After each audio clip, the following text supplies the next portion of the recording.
This is what happens when your offense and the best player on your team is a 32-year-old tight end.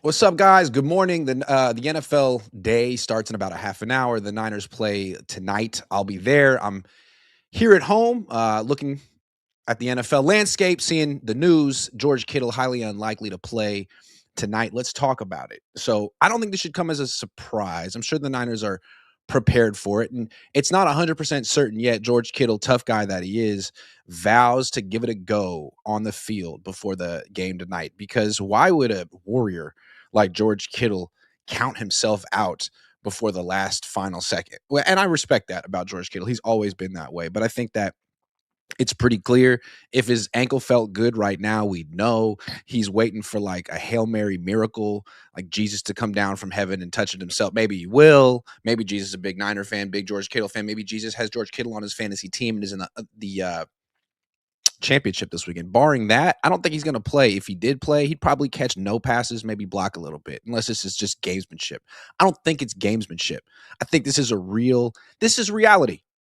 This is a big dose of reality of the 49ers, because they've been on a heater for the last month. 5 wins in a row. It's looked so easy. Their offense has been so dominant. It's like, who cares about defense? We're just going to score 40. And the catalyst of all this has been George. He predicted it. He called a shot. We don't need defense. All we need is our defense to be good enough. Our offense is crazy good, and he was the best player on it. He was leading the offense. It kind of reminds me of like the Warriors. I'm a Bay Area guy. Like when Steph, who's 37 now, almost 38, goes on a run for a week or two or a month, and it's breathtaking. George Kittle isn't Steph Curry, but he has these moments where it's like, dude, you're one of the greatest players I've ever seen, ever, regardless of position. And then he gets hurt, and you're like, right, because you're 32 and you're a tight end, and the Niners kind of do manage your touches. Like, he's not their number one target most of the time. Last year it was Juwan Jennings. This year it's Christian McCaffrey. He's always like the second guy, which is weird because he's like the greatest player ever. He's clearly the best receiver on the team. He's the biggest mismatch in the league. But there's games where he'll have 4 targets, 5 targets, and it's like, what the hell? But if they win, it doesn't really matter. You think they're, I guess in hindsight, they're using him as little as possible to preserve him. And they've done a good job doing that. But then when it gets crunch time and you got to win, and you got people like me and Tom Walsh saying, hey, man, if you lose this game and you don't give the ball to George Kittle enough, someone's got to pay. Someone's got to answer to that. Then all of a sudden you start seeing 10 targets for George Kittle. And it looks great. The offense is unstoppable. And then he gets hurt.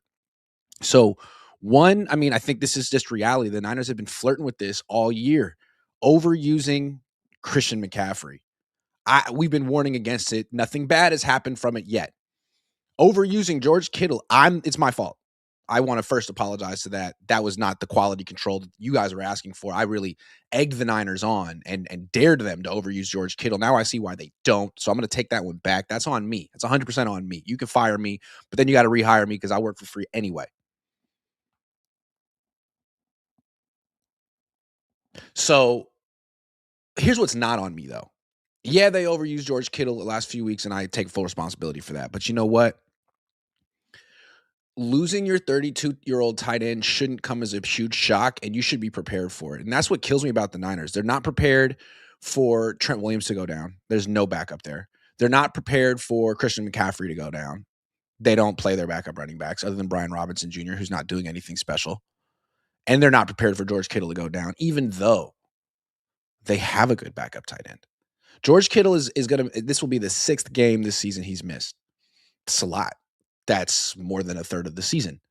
They had every opportunity to develop someone else. They have Jake Tonjes, who played well in George Kittle's absence. He played really well in George Kittle's absence. Then George Kittle comes back, and Kyle Shanahan, who's so frustrating to me. He's so good, and yet –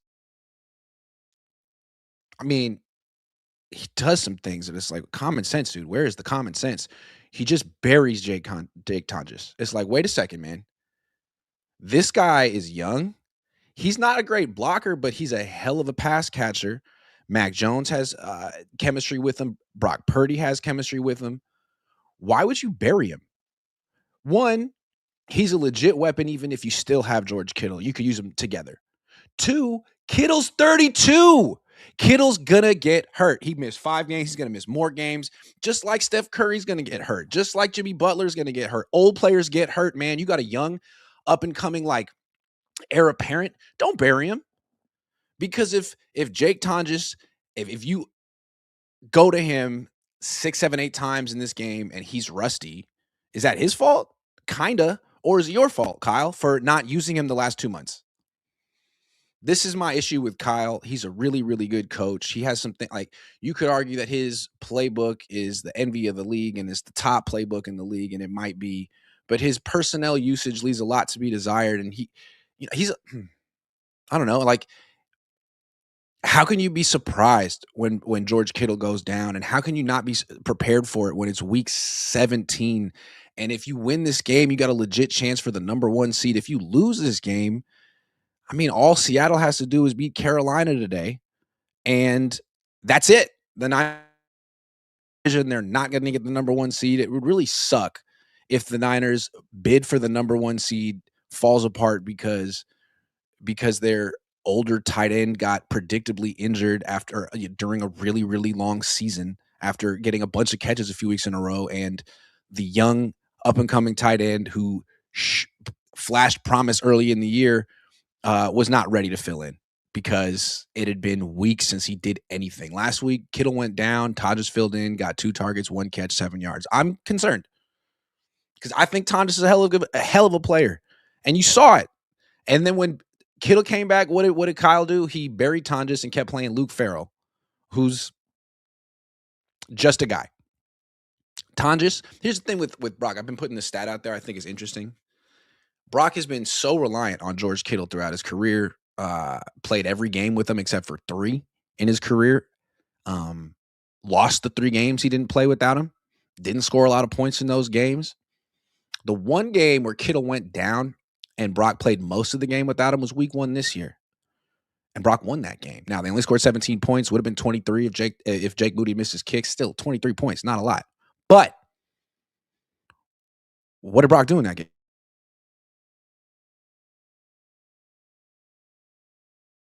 These are some numbers I've thrown to you before. Brock's passer rating when targeting Kittle this year, 155. I think 158.3 is perfect, so just about perfect. Hence why they throw to him so much. When he throws to anyone else, he's Caleb Williams, 89. That's Caleb's passer rating. But when Brock throws to Tonjes, which has only been 10 times this year, passer rating of 129. So there isn't, I'm not saying he's Kittle, but he's 6'6". He has terrific hand-eye coordination. He can make catches far away from his frame. He can make contested catches. He's pretty good against man coverage. He's quick. You could throw him a screen. He's good in the red zone. Like, he's a legit receiving tight end. Not saying he's a good blocker, but he gives effort. He strains, as the coaches say, and he can play fullback as well. So this should be a game, honestly, where Kittle doesn't play, Tonjes fills in, catches 7 passes for 80 yards and a touchdown. The Niners offense doesn't miss a beat, and they beat a Bears team that's frankly overrated. I mean, they're 11-4, but how many games did they pull out of their ass with 2 minutes left, which is great. And it's a great thing to be able to do, but it's just not necessarily sustainable. And if you're constantly losing by 10 points to every team every week, what does that say about you? I mean, look at the Washington Commanders. That was them last year, right? They were clutch, and they kept winning close games. They went all the way to the NFC Championship games, and then this year they just regressed. So, I mean, the Niners should be able to beat the Bears without George Kittle, and maybe they will. Maybe Jake Tonjes is like the sugar-free of NFL tight ends. He doesn't have to get ready because he stays ready. But it's hard to stay ready when you don't get any reps during games. There's only so much you can do during practices, especially for tight ends who need to be like, physical. One of the worst words of all time. What does that even fucking mean? But it's like he needs to block. He needs to I don't know. I feel bad for Jake. I feel bad for the offense, and I feel bad for Brock. But Brock, if you're watching, I don't think you're going to win this game if you don't feature Jake Tonjes. I just basically wanted to go live and talk about Jake Tonjes for 30 minutes because I'm an enthusiast. Could you think you could get a Jake Tonjes jersey? Do you have to make it yourself? I went to the Niners shop at Levi's Stadium the other day to get some some presents for people who want Niner stuff. For myself, I wanted some Niner gear for myself. I didn't see any Jake Tonjes stuff, and that worries me because this week he should be featured all over the jumbotron. Jake Tonjes week, there should be a Jake Tonjes bobblehead, just to make the Bears think. You know what I mean? They'd be like, "Damn, we didn't even game plan for this guy," and then boom, here he is. So they should win. I'm picking the Bears to win. Tom Walsh, who I respect, he taught me football. I've been doing a stream with him once a week all season. I've been talking to him since I was 24. Is adamant that the Niners are going to win this game. Adamant, even without George Kittle. And I think that's so interesting because he actually knows football as opposed to me, who pretends to know it for a living. And he's like, aren't the Bears missing a bunch of players? I mean, Darnell Wright, they're banged up too. I mean, they're on the road. Yeah, they had an extra couple of days to prepare, but is Jake Tonjes not a weapon? Me and Tom Walsh are the two biggest Jake Tonjes fans in the league, and it seems like if you had kept him in the rotation, like, look what Sean McVay did.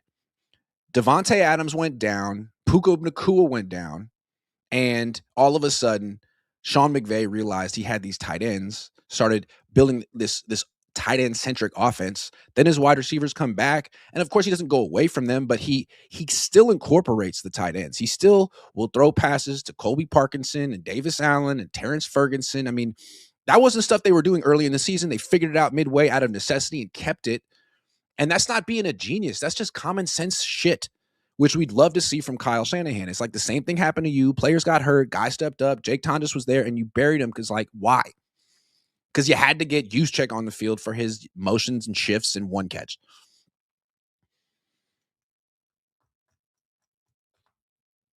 So if the Niners lose to the Bears, I'm blaming Kyle. Unless Jake, and if the Niners beat the Bears, I'm going to give the credit in the game ball to Jake Tonjes, even if he doesn't catch any passes or even get a target, because it was the emotional lift that he gave the team, the Tonjes effect, as they call it. That's what it's called, the Tonjes effect. Yeah. They should be able to beat the Bears without George Kittle. I just don't know if Kyle Shanahan can utilize the personnel correctly, because what they should do is just actually give Tonjes George Kittle's targets, because the Bears will never see it coming. But what they're going to do is overuse Christian McCaffrey and Juwan Jennings. And, if you throw the ball to Christian McCaffrey 12 times, it's not risky. It's just not going to get you very much. It's just a bunch of little singles and bunts. I mean, it's like 9 yards a catch. So great. It'll keep you ahead of the chains, I guess.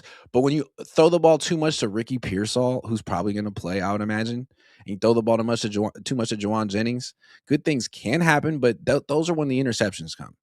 And Brock Purdy's been interception prone. And the way they kind of mitigate that is by not throwing too much, low volume for Brock Purdy.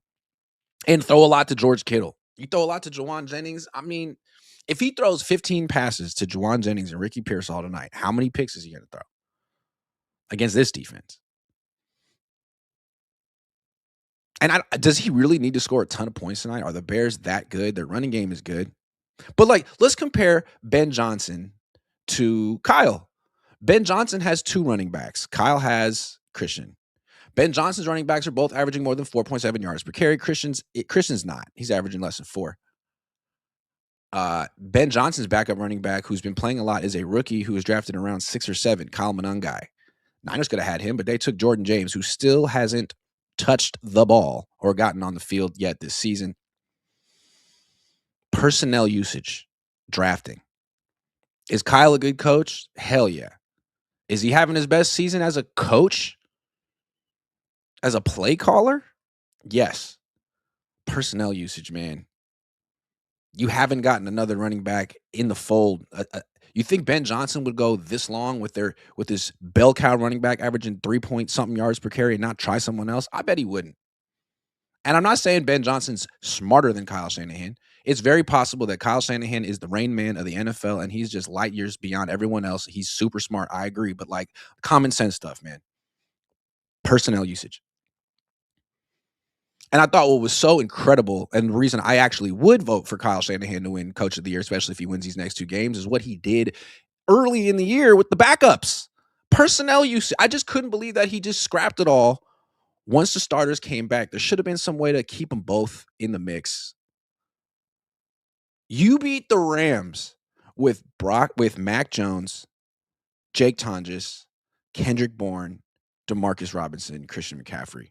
If you could do that, you should be able to beat the Bears with what you got today because the Rams are better than the Bears. And you have Ricky, you have Jawan, you have Kendrick and Demarcus Robinson. You got all the wide receivers. You figure out which ones deserve to get the ball. Is it Ricky really? Has Ricky really earned it? I know you want to justify you picking him in the first round, but he's been in and out. He's been hurt. Even if he plays today, he's not 100% healthy. Maybe you go to Kendrick Bourne, or maybe you don't go to Kendrick Bourne because he doesn't really have chemistry with Brock Purdy. That was a Mac Jones thing. Those guys been playing together for years, and you could tell. Just like Purdy's been playing with Kittle for years, and you could tell. It's not like Mac Jones had a great connection with George Kittle. He had an okay one, but not a great one. No, the guy that Purdy seems to have a little bit of a connection with is Demarcus Robinson, man. Maybe go back to him. You went to him against the Colts. He had a big time touchdown. He's good in the red zone. Don't force the ball to Ricky Pearsall, please. Nothing against you, Ricky. I like your beard. I like your swag. I'm trying to steal it. I'm swag stealing. But I also think that you're not 100% healthy and you're in your second year and you got a lot of growth and development to do, as we all do. And this isn't the week to force the issue. This is the week to do the kind of stuff you did to beat the uh, the Rams. So all hands on deck week. Demarcus Robinson steps up. Jake Tonjes steps up. Jordan James. How about one carry for Jordan James, man? Are you really going to let Ben Johnson style on you with Kyle Monanga? Because you know he wants to, man. You know he's trying to style in your face. Are you mad because he's styling on you? No one knows what I'm talking about. That's old school. Are you mad because I'm styling on you? That's what Ben Johnson's going to say. And then you're going to be like, no, I'm styling on you with Jordan James. How about that? It's I'm just doing Tony Romo noises now. I think this personnel usage thing is an even bigger deal every year that goes forward in the NFL, and Kyle needs to address this because the season keeps getting longer.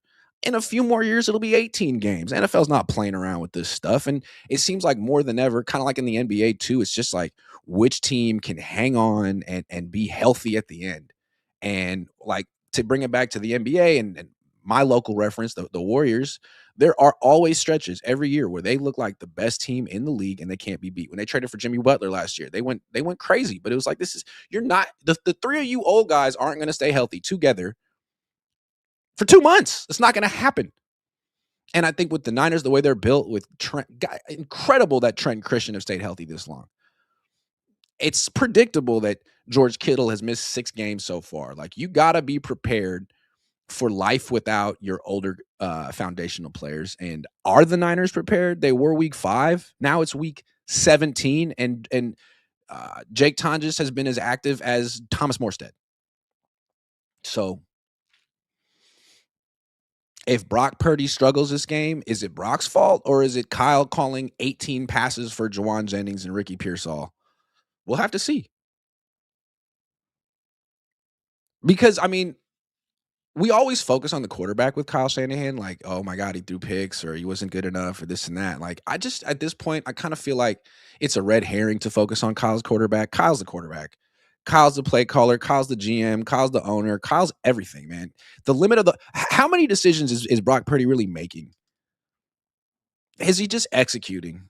Because the offense looked pretty much identical with him and Mac Jones. They play differently. They're not the same quarterback, but they're following Kyle's instructions, and Kyle's instructions are very detailed and specific. There's not a lot of wiggle room for you, man. When Brock goes off script and scrambles around and breaks a tackle, that stuff is great, man. But like, how many times are you doing that a game? Once, twice. The rest of the game is Kyle. Okay, that was my rant. That was 20 minutes, dude. Did you like it? Did I do good? Did I oversell it? King Drizzy says Farrell is so painful to watch. He's terrible. SCJ family says, Grant, I know you a fan. LOL at Niner shot for others. I swear it was for others. Matt Mayoko saw me going in. He was like, are you all right, Grant? I'm like, it's for other people. He's like, sure. Secretly, I'm a Niner fan. Boxing fan 4 times says, is this looking like a hero ball game for Purdy? It doesn't have to be. It really doesn't have to be, man. If he just gets the ball, if he spreads the ball around and doesn't overuse the 2 starting wide receivers who've been highly inconsistent this year, if he actually gets the ball to 88, I think that he doesn't. No, Hero ball is never the answer for Brock Purdy. Please don't do that. Please don't do that. Be responsible. Baby Radiance 481 says, got a feeling the D line is going to get sacks today. Well, they'll have 11 seconds to get there because Caleb will be holding it. JC, member for 48 months. That's 4 years, man. Thank you. Here we are. I didn't think we would be. Shame on me. That was vague yet poetic. I liked it very much. All right, before the game start, I got one more thing I want to say. Did you guys watch the Packers last night? I think it's so interesting when we get to look into like a parallel universe. All year with the Niners, we've been talking about Brock and Mac and the idea of, well, yeah, Brock is really good, but then so's his backup. And Brock might be better than Mac, but is he, $50 million a year better than Mac? Would the team be better if they traded Brock and got some first round picks and maybe extended Mac for like a mid-level deal, a Baker deal, and reinvest that money into 4 or 5 other starters? And we've had that conversation ad nauseum for months. We've heard both sides of the argument. The Niners aren't trading Brock Purdy anytime soon. It's a fun little, graduate seminar type of discussion to have. I like to do it, but it's not happening now. But it's happening in Green Bay. And isn't it very interesting? I mean, Jordan Love got the same deal essentially that Brock Purdy did. He's in the same system. He has a better QBR. He has a better EPA, CPOE, whatever acronym you want to give me, whatever advanced statistic. Jordan Love is better than Brock most of the time. And you know what that means? Nothing. It's just a function of the system, the team he's in, the fact that they don't ask him to throw very much, kind of like Brock. It's a low volume, high efficiency kind of mirage. And they're not going anywhere. They're the 7 seed. He gets hurt. His backup steps in, Malik Willis, who has some draft pedigree. He was a 3rd round pick. Even when he came out, some people thought he'd be a 1st round pick. He played at Liberty, fell to the 3rd round, got drafted by the Titans. They didn't want him. They sucked. He got traded to the Packers for a 7th round pick. And every time he plays for the Packers, he looks like freaking Michael Vick. He looks so good. But it's been like slow, like small instances, and they don't throw him that much. It's kind of like Love, or they don't ask him to throw a ton of passes, but he'll always be like 12 of 15. To last night, he was 18 of 21. And then he also runs and averages like 8-9 yards a carry, had 2 rushing touchdowns. And now they're having the conversation in Green Bay that we were having a while ago. And they're having it seriously. Like, is Jordan Love not as good as Malik Willis? Should we trade Jordan Love? Should we give Malik Willis, because he's going to be a free agent. He's going to be gone. Should we give Malik Willis 2 years, 50, 3 years, 80, something like that? I mean, and frankly, yeah, I think they should. I mean, for the same reason, I'm a Mac Jones guy. Like, is Jordan Love worth $53 million a year? Fuck no. Fuck no. He's good.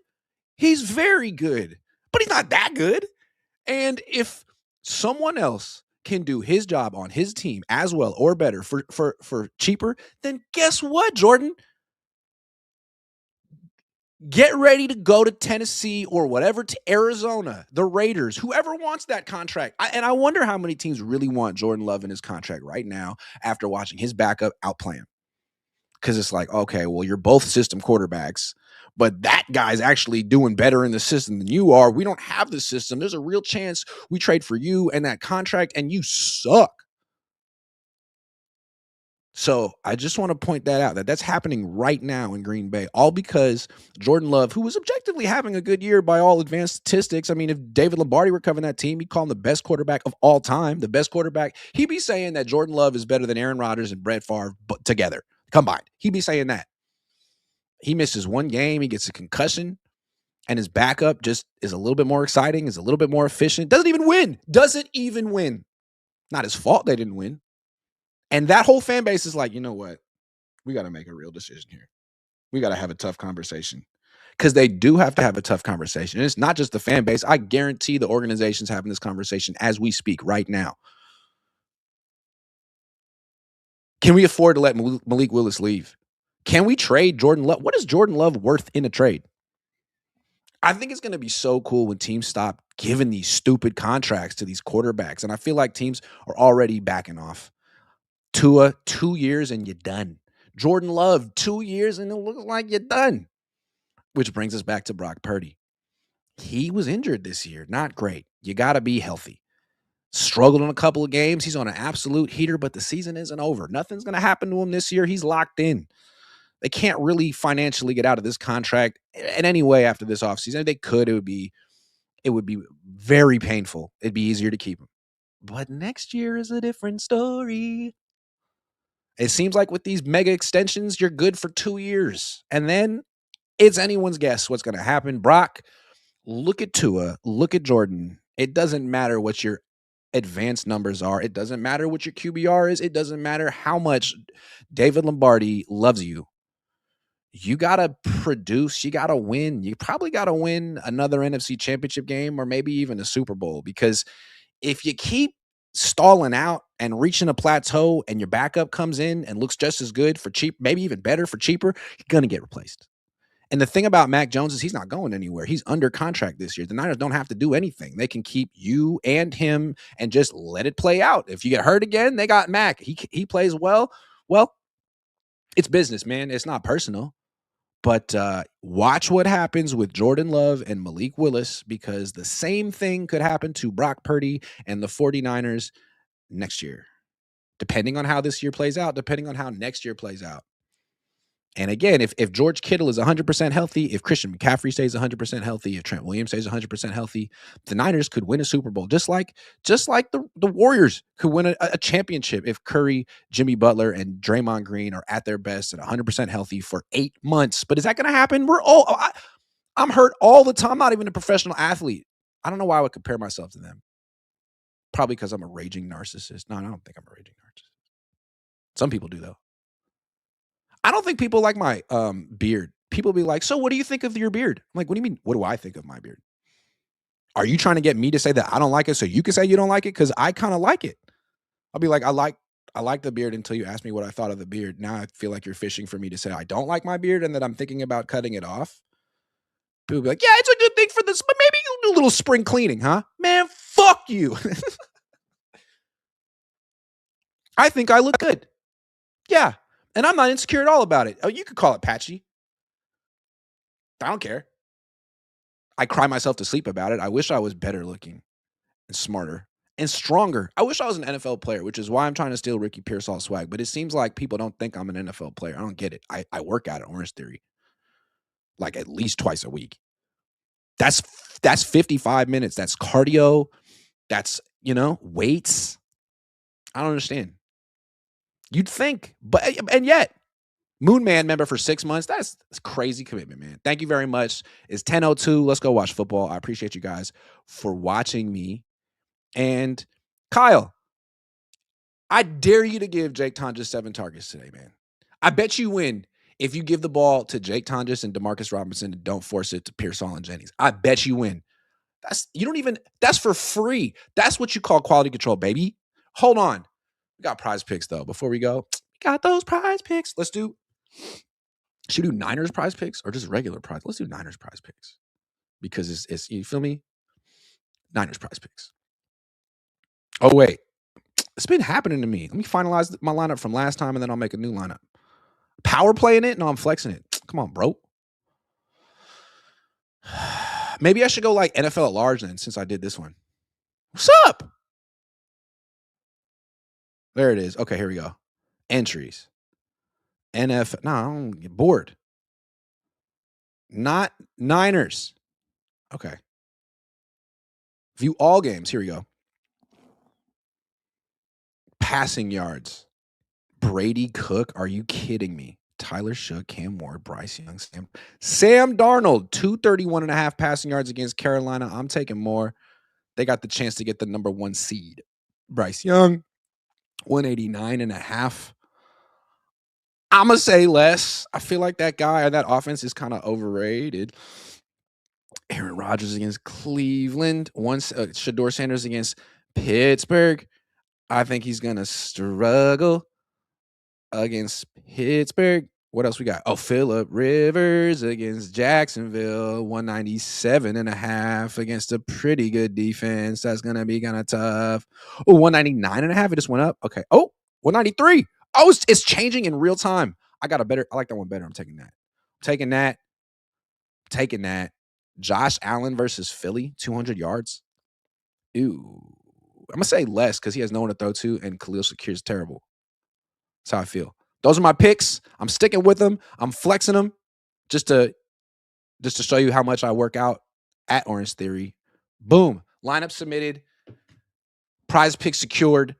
Download Prize Picks yourself on the app store thing. When you use promo code Cohn, Cohn. It's a true story. Line up your beer, Grant. I did this morning. I suck at this. You line up your beard. I don't have a good comeback.